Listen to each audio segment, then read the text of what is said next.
This is the Big O Show. This is the Big O Show. All right, we are back, and there he is, the man, the myth, the legend that is Omar Kelly. Oh, there you go, looking sharp. Thank you. I wish the team looked as sharp as you did. Damn, dude, this thing has Omar. This thing has completely come off the rails now. And I was talking with Alan about this, and I'll run it by you now.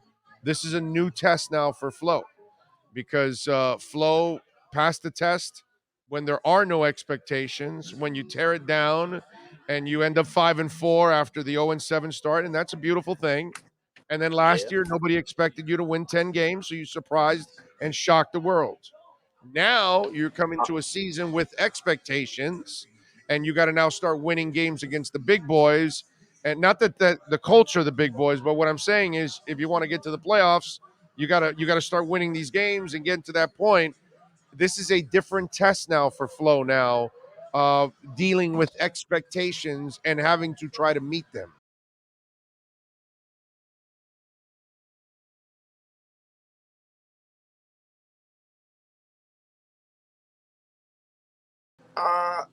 I don't disagree with you. I always judge seasons based on. I never. I always say this, and people don't really understand what I'm talking about. But because adversity is throughout the NFL every single season, every single week, it's really about how you judge, how you face adversity. But I don't begin judging a head coach until I see how he handles himself in adversity, and until I see what his go-to is. Gates, for instance, Gates blamed everybody but himself. Adversity hit, Gates blamed everybody but himself, and eventually players caught on to that. I don't know how Flo handles adversity. Because I really don't feel like he's faced any. I think maybe last season when they started 1-3, that was like a hint of adversity.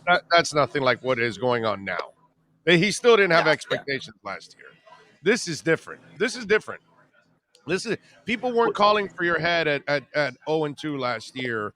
I don't think anybody's calling. They were already calling. They were already calling for your head already at 1-1.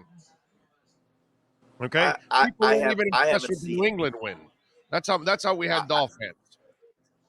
I don't know. I don't know if we're at the point where anybody's calling for their head, but I think we are officially at the point where we can second guess just about every single move that they made this offseason. Every single move, every single decision. From Bernard McKinney to Will Fuller to decisions on the offensive line to Eric Rowe, hell, getting rid of Shaq Lawson, every single draft pick, Jacoby Brissett is the backup. There's nothing that you can't second guess. Yeah. And, and you have to wonder, you have, and because there's nothing you can second guess, you have to wonder and ask yourself, is this franchise headed in the right direction? Have they made the right decisions to get you at the desired destination? And if you're just going to be honest with yourself, a lot of the answers are no.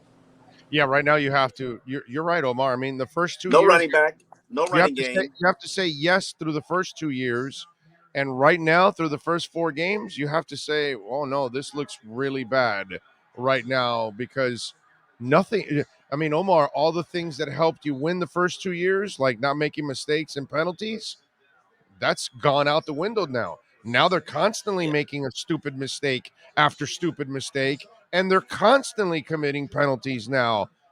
Those 2 things alone showed you that you were a good coach. So why is that happening now, Omar, when it didn't happen the first 2 years? Is there any explanation for that? I don't think it's a question of being undisciplined. I really don't think so. I think it's just a matter of, these penalties are just coming at the worst and most inopportune time. Like Brandon Scarlett's offsides that basically negated a punt and gave the Colts back the ball, and I believe they scored on that drive. I mean, he's one of the smarter players on the team, good special teams player. No reason to question why he's even out there. It was just a mistake on his end, and they're having a lot more of those. Last week, I could tell you Liam didn't play well, got penalized a couple of times. I think this game, I think Robert Hunt was hit one time. It's just it. And they keep making those excuses. Like, I didn't see that many drops today. I'm not sure if I saw that many drops today. No, no. Like Today the there weren't a Buffalo lot of game. drops. No, today there Yeah, I weren't a mean, lot. but they want to blame the drops on. They want to blame this team's struggles on, and I get him. I get him. He's looking for something. He's reaching the drops, the miscues, the penalties, and I'm looking at how many penalties they had today. I'm sorry, they had 5 penalties for 32 yards. No, but How it's is not. that a problem? It was when you had those penalties. That was Okay, it's still that. 5 penalties for 32 yards. No, but the Like penalties were the killers. Were killers, bro. Okay, it's The probably still Scarlet going to be penalty one was of the a least. killer. The It's first probably Phillips still going to be penalty, one of the least penalized teams this week. I promise you. So probably. you can excuse your play on drops and fumbles and poorly timed penalties, but I'm sorry. There's nothing about your team that's good. There's no identity. No Well, identity. You don't do anything well, good. well, hold on a second. The penalties and the mistakes are happening every week now. I'm with you if it was one week. That okay, he had a bad week. You have missed, bad timing penalties. You Yeah. made some mistakes. I can deal with that, Omar, but it's every week now. They've been doing it all month long. That's the problem. I think that's reared its ugly head. That we're seeing them make Gotcha. more mistakes. Now, let me run a couple things by you. Okay, Yeah. one, Tua was benched for less at times than what Brissett has done. Don't no. Let's not go there. Let's not go there. Let's And not go there. and Reed Sinet is not your answer. Poupar had a great point that when you bench Tua, you were going to Fitz, and Fitz is better than everybody that's on the team right now. So you can understand why you would go back to Fitz. So Sinet you can't go to because he's so young. But I'm just saying. I mean, No, no. Brissett is playing That terrible football. yeah, terrible football till the fourth quarter when he starts slinging it, and somehow they start producing points and yards. I don't know why. But Jacoby Brissett had like 100 passer rating today. How, I don't know, but he did. 107.5. I'll take that any day. I know that's why stats never really tell the story. It's fair, but I'd still take it any day. And listen, he's been conservative his whole career. Has nothing to do with this first half. He's never played with any balls throughout his entire career. And Right. and That's I fair. blame Flores more than anybody else because Flores has got the headset on and he's hearing either the offensive coordinators aren't calling any deep shots or they've called some, but Jacoby isn't taking the deep shots. And then all of a sudden, Flores has still got the headsets on, and in the That's fourth not his quarter lane. when they're trailing, now they're throwing. I got to blame Flores for allowing the conservative play not to his continue. lane. That's not his lane. If we're talking about defensive plays, I'll allow it. But we're going to sit here. No, he's the head coach, dude. He's the head coach. He is the head coach, but stay in your lane. That's like asking Adam Gase to go over there and call some defensive plays. I get it, and he's the first one that says it comes down to me, bro. Okay, and I hear where you're coming with this because everything. There's nothing they're doing well. Nothing. Name anything they're doing well. Nothing.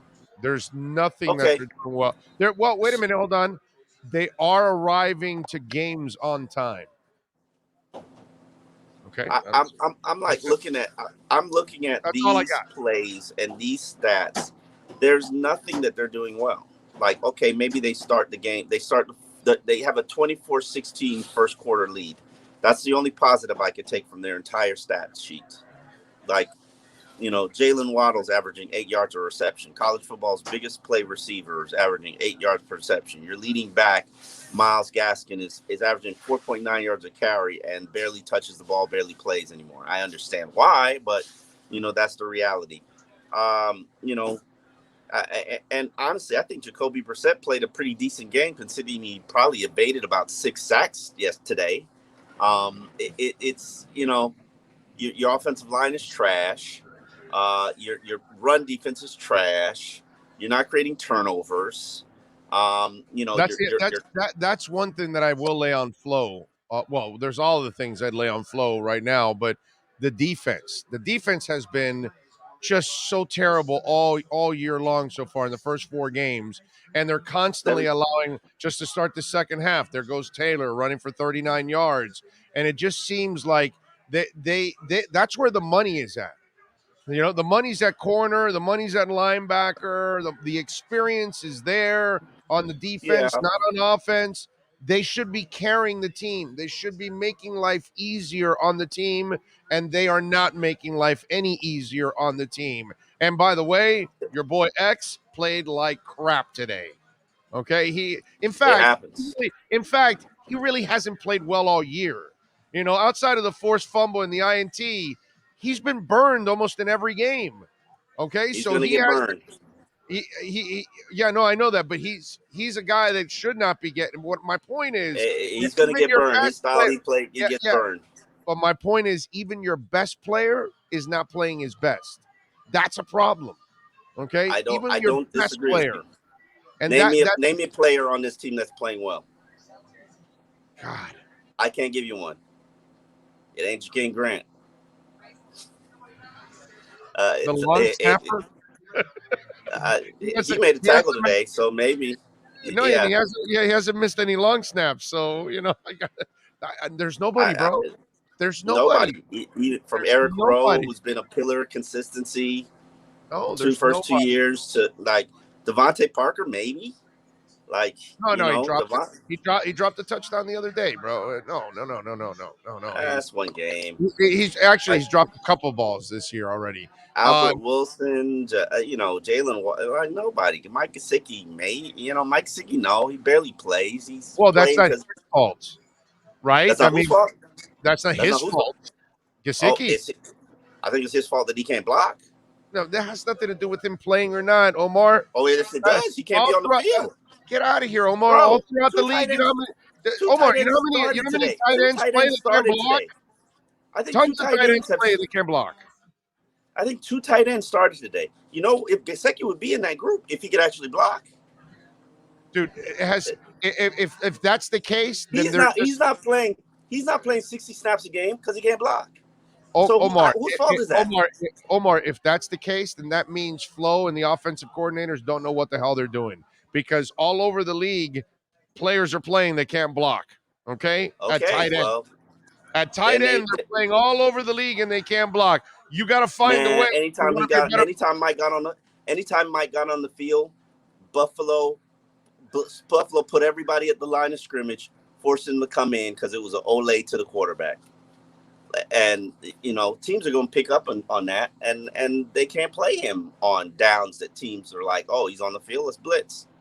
Like, he telegraphs what you do, and he's got his limitations. But you don't have to. He goes out on a route. You don't have to keep him. I would rather have a real receiver on the field than Mike Gesicki. I've said this to you.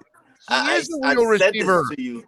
Omar, who's a better receiver than Mike Gesicki on the team right now? He's a slow wide receiver. Okay. No. That's not the question I asked you. I asked you right now, who's the best wide receiver on the team? Devontae Parker. No. Devontae Parker. No. Parker. Devontae Parker drops balls. Mike Gesicki does not drop balls. Okay. If I need a pass caught in a clutch moment, I want Mike Gesicki, not Devontae Parker. Crazy. You are crazy. I saw him last year with a bum shoulder catch a ball with one arm. Devontae Parker couldn't do that in his dream. Devontae Parker had one in his hands 2 weeks ago and dropped it in the end zone. No, sir. Dropped it in the end zone. No traffic, no nothing. Nobody around him. He got a guy down on the floor, and he had it right in his hands and dropped it. If let's say the opponent had an Xavier Howard and put Xavier Howard on Mike Gesicki wouldn't catch a single pass.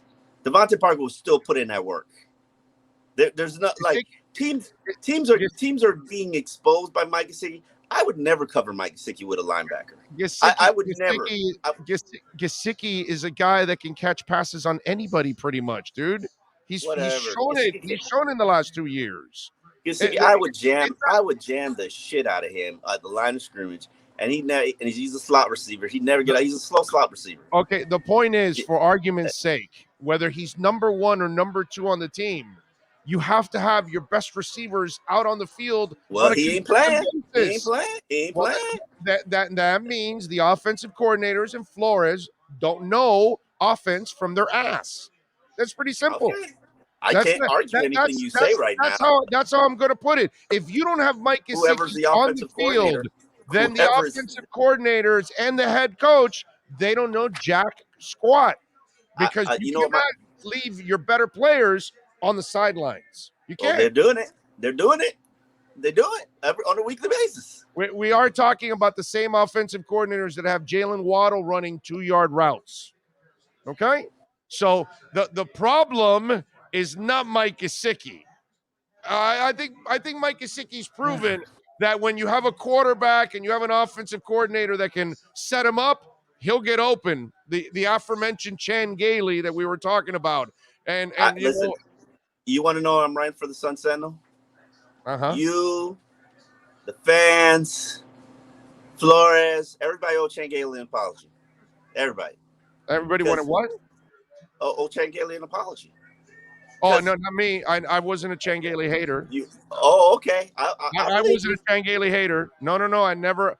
You could go back and check all the audio. You never saw me killing ever Chan Gailey. Chan Gailey won me on the first Dolphin go round, not this one. I didn't need anything that happened here to find out about Chan Gailey. I found out about Chan Gailey when I was a beat guy and he was there. Okay, I know about Chan Gailey. I'm fine with Chan Gailey. Now, do I know that Chan Gailey favored Fitz? Yeah, and that he probably knew that Tua wasn't his future, so he was just worried about the now because he was there with. So yeah, whatever. Were there some politics involved? Yeah, of course there was. But outside of that, he's a damn good coach, better than these guys. That's for sure. Yeah, man.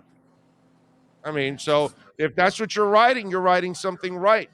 You know, you whether it's the offensive line, whether it's the offensive coordinator, whatever it is that you're going to talk about, the mistakes that they made this offseason. Yeah. Whichever offensive coordinator. Right. Whoever's calling plays, throw Charlie Fry in there too. Listen, and to be honest with you, we're going to throw blame on the offense, and yeah, the defense can't hold the opponent all game, but I'm sorry, you got to do something, man. You got to do something. I'm with you. I tweeted, and I truly believe this. Somebody got to be fired. Somebody, not. And I'm not a big advocate for this, but a player got to be fired, man. You gotta get people's attention. Somebody gotta lose their job because this has consequences. I tell you who might lose their job. Jakeem Grant. Listen, somebody. I can defend them to a certain extent, but when you start dropping punts, you are literally useless right now. Right.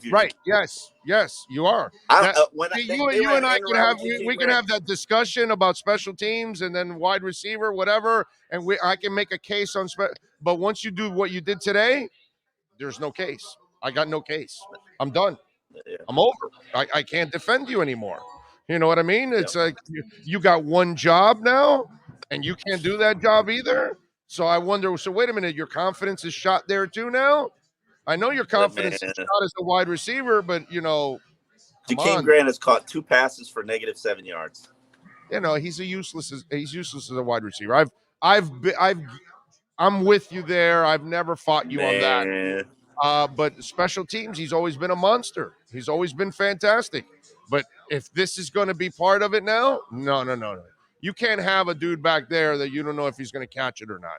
I remember one year Shula went with some guy named Scott Miller, and Scott Miller couldn't get more than 4 yards on a return. But Shula put him out there. Why? Because he would never drop a ball ever in his life. And, he had another guy like James You Blew It Pruitt or something like that would drop balls and all that. So he said, you know what, guys, I know you guys want me to get a playmaker, but I can't find one. I'm going to put a guy back there that I know isn't going to fumble at least. So 3 touchdown passes in 4 games. Who's that? Dolphins.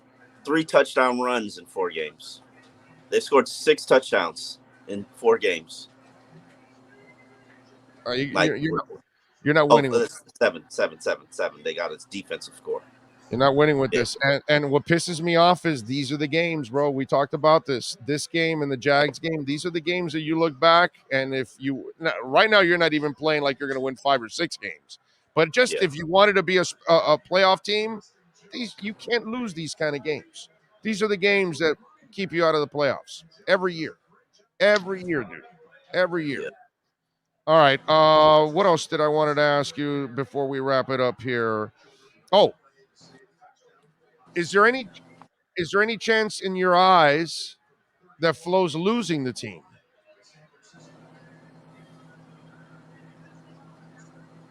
Yeah. Yeah. Because I'm watching the same mistakes. I'm watching the same penalties. I'm watching, a lot of the same crap go over and over again. Despite what my peers think, I don't think Flo has this stranglehold on the team that the fan base and the media thinks he has. I don't, and I've hinted at this, and I don't. This isn't probably the opportune time, but Flo's not really a likable guy. So, it is what it is. I think, are they quitting on him like they did Gase? No, but I think we could get to that point. Or Cameron. And it comes down to how you handle yourself during adversity. And I think that everybody's watching. Everybody's watching. And for the second time, he's like, "This is on me. It's on me. It's on nobody but me."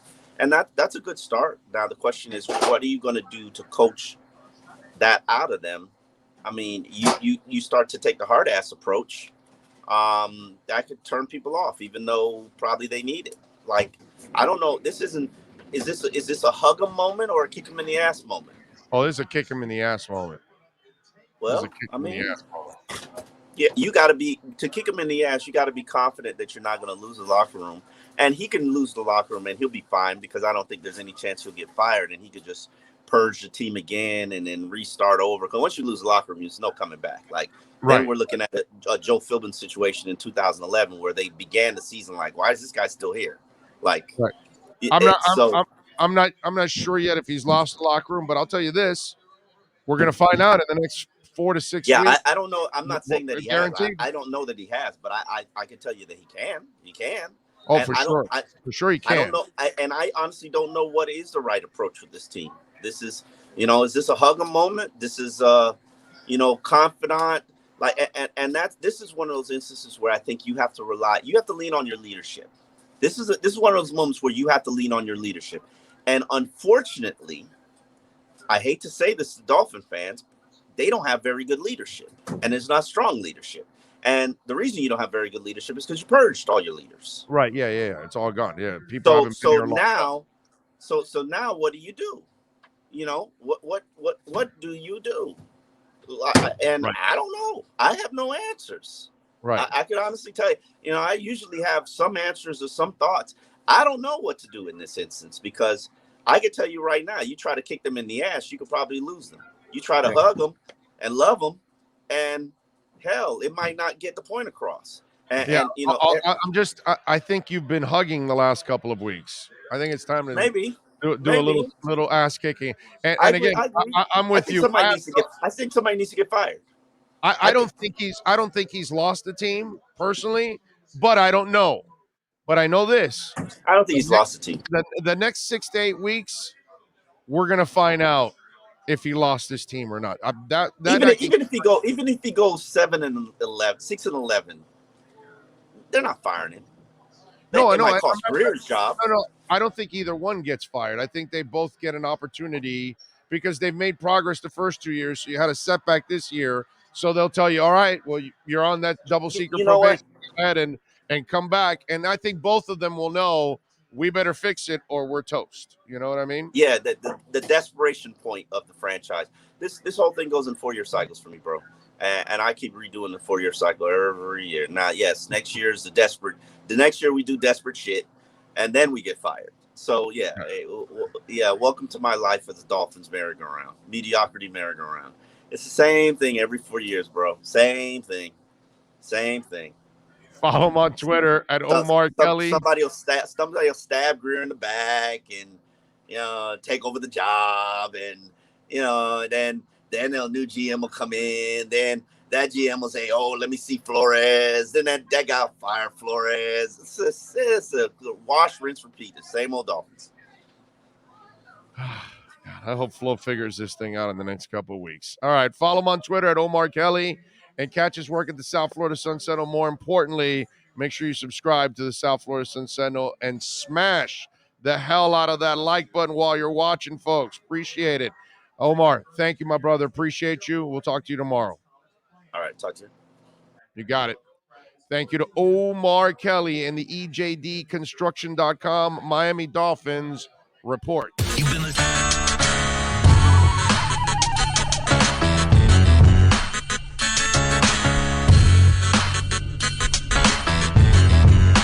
This is the Big O Show.